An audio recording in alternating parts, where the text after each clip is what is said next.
Hello there, Big Benedict here. We're playing God of War 2018 on Give Me God of War difficulty, and this is my guide and walkthrough. So I'm starting the video right after meeting Brock and going through the menu of upgrading the Leviathan axe. So once you meet Brock, he gives you the frozen foliage getting in my way yet again.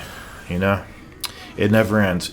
But you can chain kill this guy quite easily with the Executioner Cleave.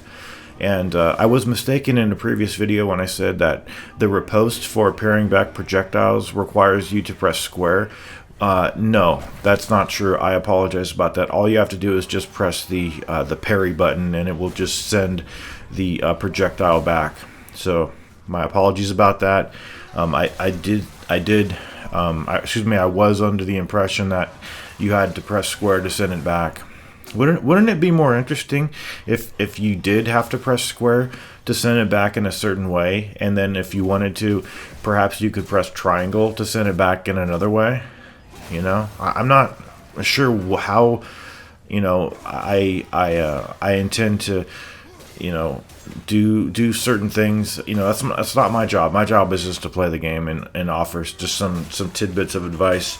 But here's where my first piece of advice falls to you. Since Brock has allowed us to upgrade the axe to level 2, there is a level 2 move that is called the Frost Rush. Now, there are two moves that I would recommend that you stay away from purchasing. This move that I'm going to mention right now, less so than the move that I'm going to warn you against in the future. But this move over here, I don't like any moves where it might be confusing as to my input. So let's just talk about the move that's available since we have I was going to say the Dragon Sword, the axe up to level 2. It's called the Frost Rush, and what this is, it's a move that costs 1000 XP, and here it is. While sprinting, press square to perform a leaping attack. Now, that's all well and good, and it's fine.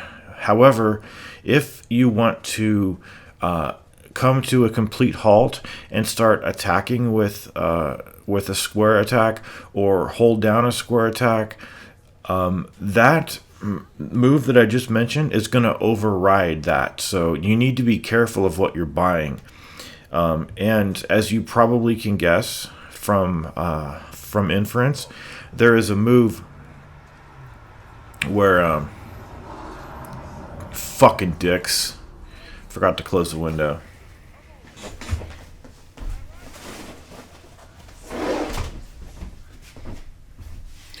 Goddamn shitty assholes, man. I like to fuck them up the ass.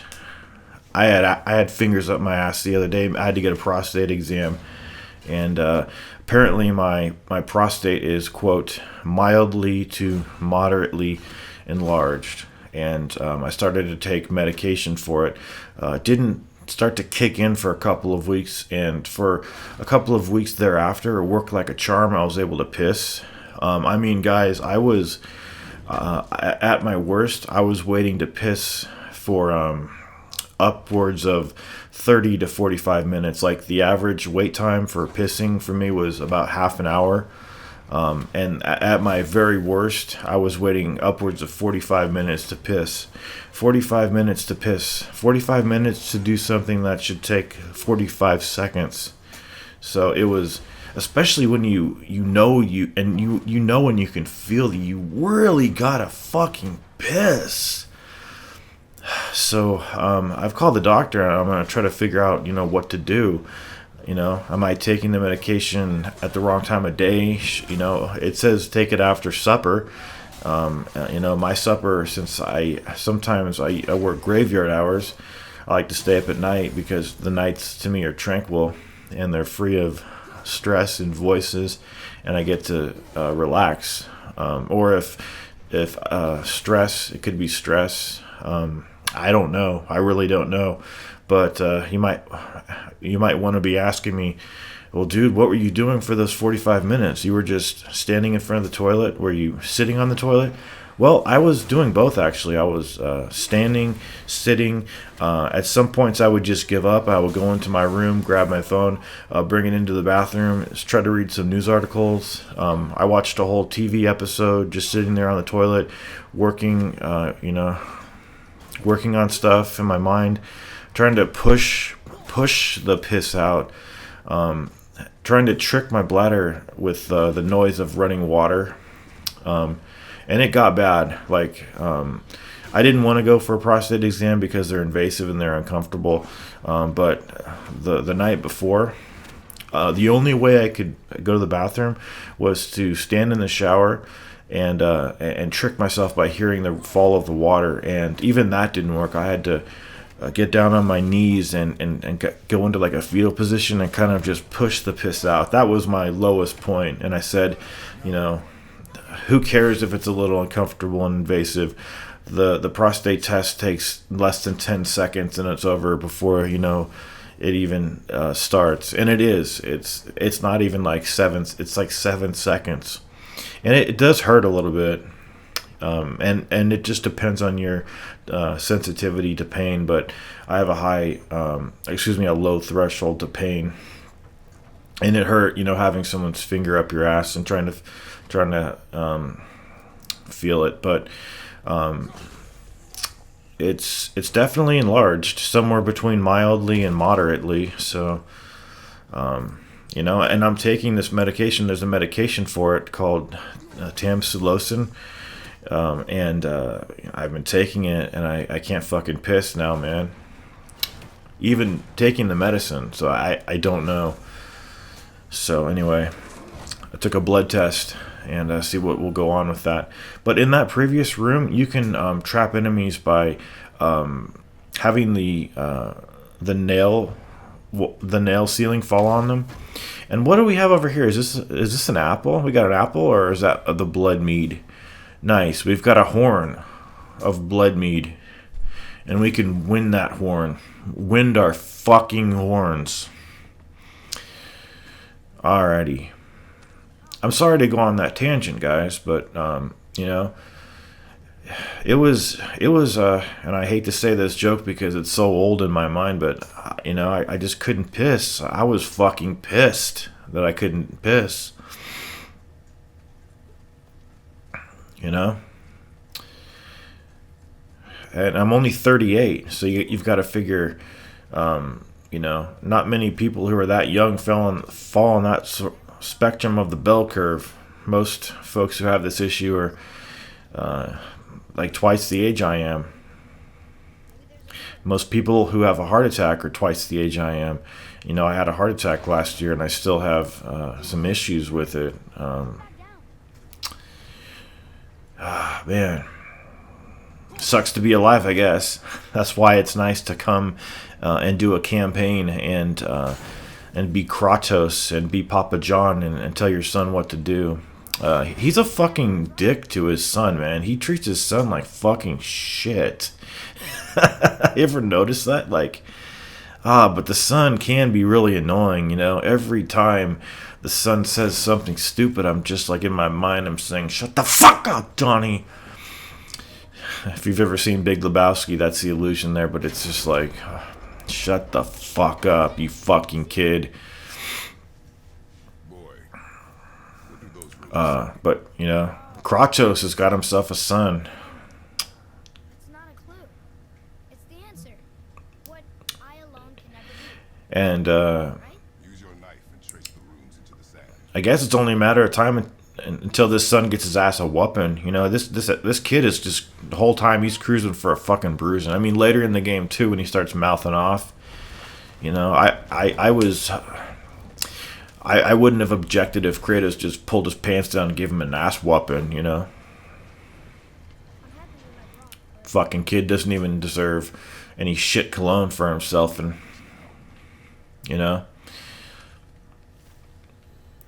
The faces of magic. Alright, now we're going to do a shit boss. A palette swapped boss, as the phrase goes. Because it's a boss we've seen before, but now it's just a slightly different version of the boss we already faced. We already faced a boss called Daudi Campeter. Now we're going to be dealing with this fucking piece of shit called Brenna Daudi or something. Let's see what it's called. Brenna Daudi. Ooh, Brenna Daudi.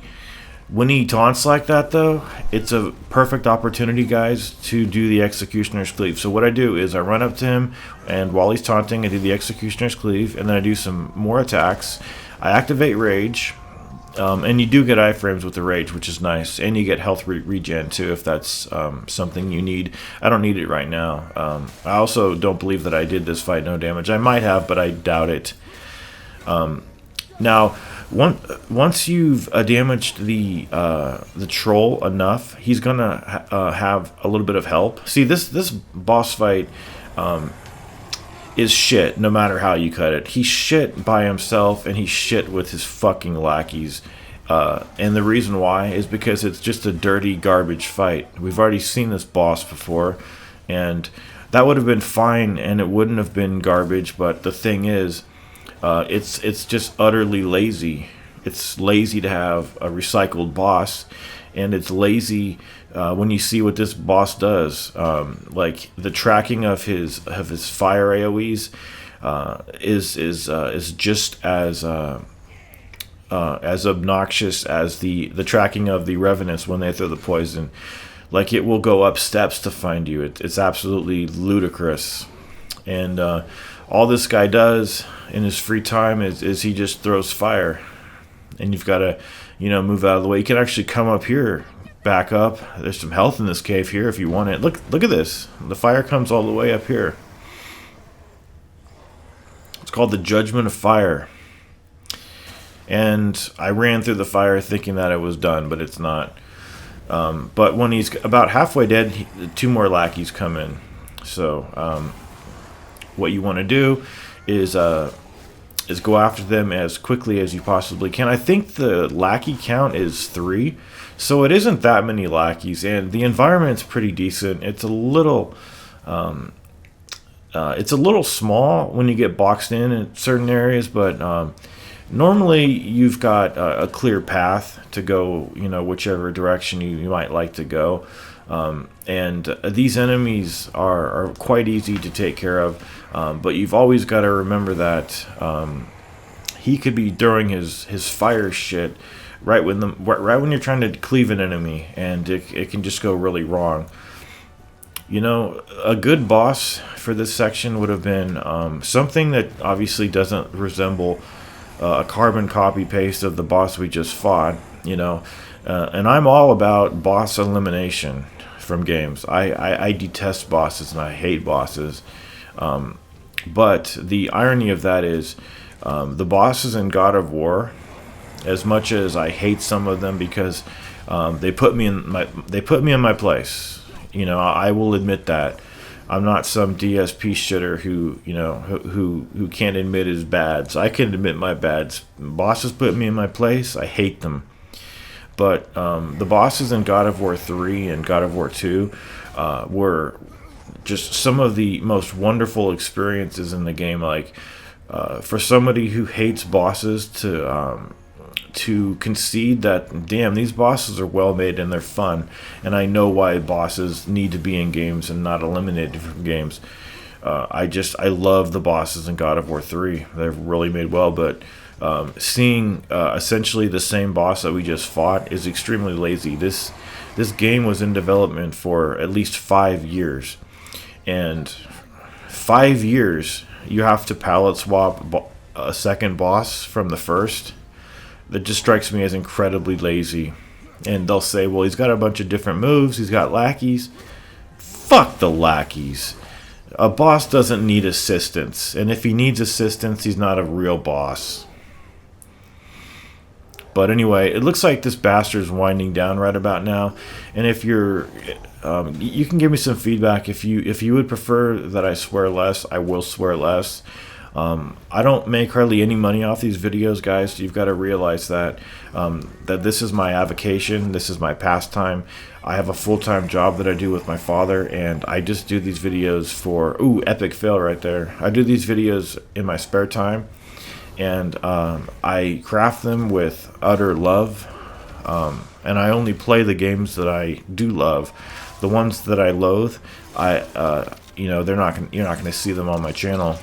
And you needn't to, because why would I want to play something that I detest? It makes no sense. I also wasn't going to cover this game for a while, but I went through it a couple times, and I realized that here's a heavy runic attack. So now I didn't show you guys Brock's store, but what I did was I have upgraded. You also get an upgrade at the beginning of the video. Brock will give you the availability to get an upgrade for the Talon bow too. So you do want to go into the skills and upgrade all of the parameters for Atreus, because Atreus is incredibly helpful. There are many times in this game where his magic arrows deal more damage than your riposte damage does.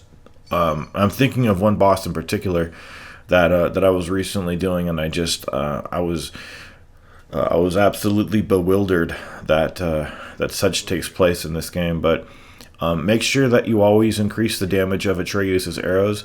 Make sure that you increase the regen time for the firing rate of the arrows. Make sure you have him deal more melee damage. Just go into his upgrades, and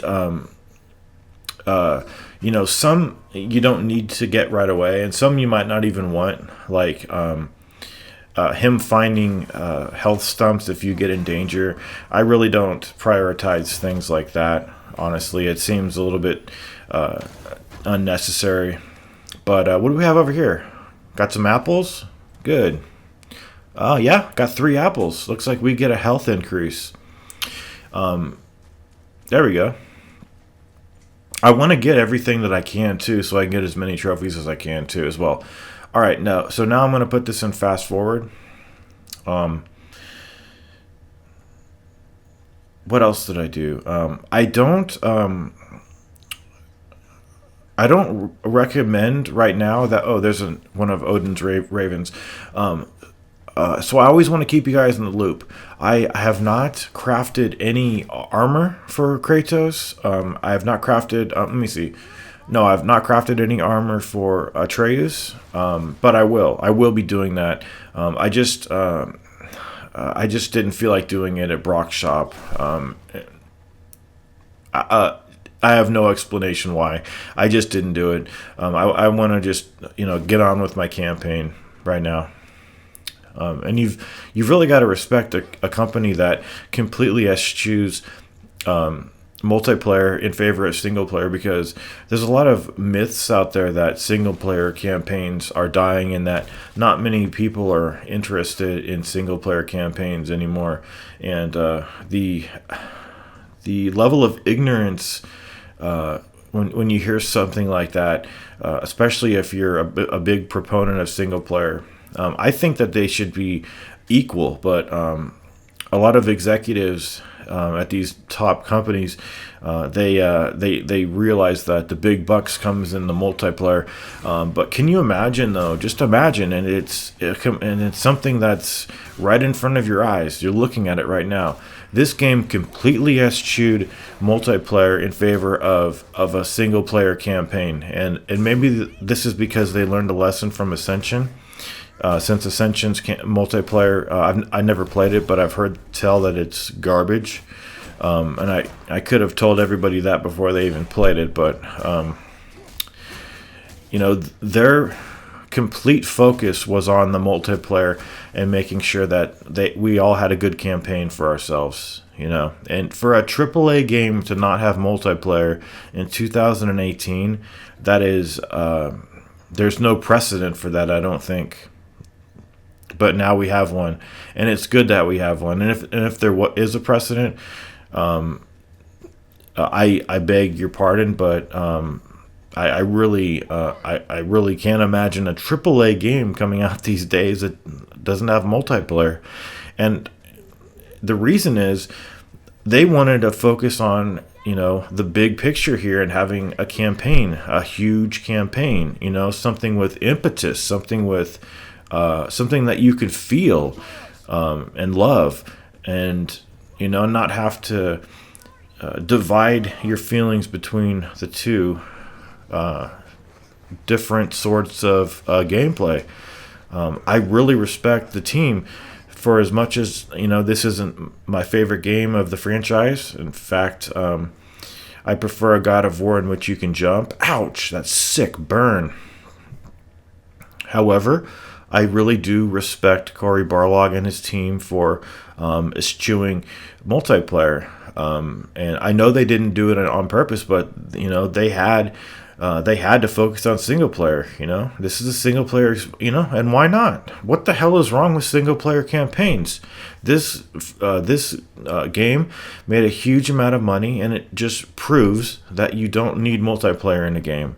And that doesn't mean I want multiplayer to be gone, because people enjoy multiplayer and they should have it. Just as people who enjoy single player, they should also have what they like. Everybody should have what they like in equal measure. That's my feeling about it. All right, guys. So now that we've reached this area, we don't have much left to do. There is one fight, but I wanted to talk about a couple things related to the game, but not related necessarily to what's happening on the screen, which isn't fast forward anyway.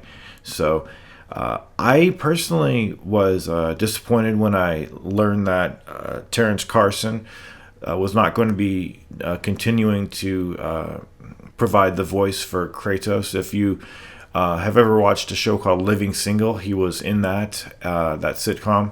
And he voiced Kratos previously, and now it's Christopher Judge. And I really do. I like Christopher Judge. I like the gravelly tone of his voice. I don't really have a preference as to who I like. I like them both, and I think Christopher Judge does a great job. And I'm stuttering. You can hear me stutter because when I went into this game, my biggest fear was that they were going to, because of the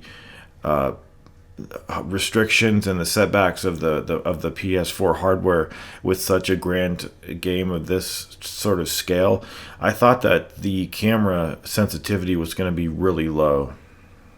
I thought it was going to be like Tomb Raider sort of a camera, but I'm just, once again, I'm absolutely shocked, and I'm surprised that even with performance favored, you can move the camera at an incredibly fast speed, and it feels really natural too. So as many times as I joke about certain things about this game, we'll talk about these nightmares later too. You can parry the projectiles. I don't know what that riposte was supposed to be aimed at. I think it could have been the Draugr downstairs, actually, whom we'll fight in a moment. But look at that. How do you work with that kind of nonsense? Those enemies are going to be easier to be dealt with once we get another weapon. And for sake of spoilers, I'm not going to mention what that weapon is. It was probably this guy that Kratos targeted.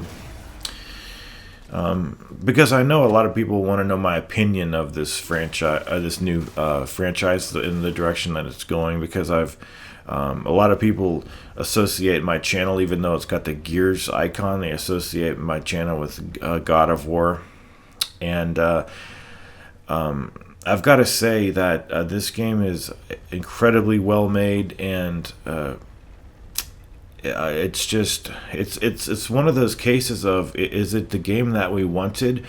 It's the old Dark Knight issue. Is it the game we wanted, or is it the game we needed? A lot of people needed a change. I think the franchise did need a change, frankly. But if I could have picked which direction. Like, could I have made like an Ascension or a God of War 4 in the old vein? I would definitely have gone in that direction. I would have gone in the familiar rather than in the unknown. And you still have to give these people credit for going into the latter, because it could have been disastrous. But they did well. As you know, I'm not going to sit here and lambaste this game because certain things, don't meet Big Benedict's requirements. Some things do irritate me. I'm still a little surprised that you can't jump, and but other than that, all that matters at the end of the day is the game fun, and is the game well made? It's both. I mean, there's some enemies that that I don't want in this game. I think the nightmares and the revenants should not exist in this game because they detract from the game's fun. And I do think that there should be some sort of a jumping equivalent, like in Lords of Shadow 2, where you do a somersault over an enemy. Because as it stands, you can only jump when the game allows you to jump. And it's just a personal gripe that I have, guys. It has nothing to do with whether this game is good or not. In fact, jumping, like I said in video 1, isn't even relevant that you can't jump. So Do you not smell it? If that smells the sea, on we go. On we go. I'm going to end the video after we do the interaction with the world serpent over here. We did just pick up a talisman, so we do have this one here that enables us to get a burst of health. So we now have a light runic attack, a heavy runic attack, and a talisman. And we've got a little bit more health for ourselves than previously. I think the next thing we'll get is a little bit of a rage upgrade. So I'm almost positive that once we upgrade the rage, we will be able to throw 3 boulders. And who doesn't like throwing 3 boulders at enemies that, take 1,000,000 hits to take down, Good times, that's all I've ever wanted with these games, just good times, friendly kinship, everybody coming together and enjoying a campaign, because the sanctity of the single player experience has always been paramount in my mind, as being extremely important and not to be messed with. And it was very respectably dealt with in this game. They didn't disregard multiplayer. They didn't think that it was something that needed to be focused on in order for this game to be what it ended up being, which is a fantastic game.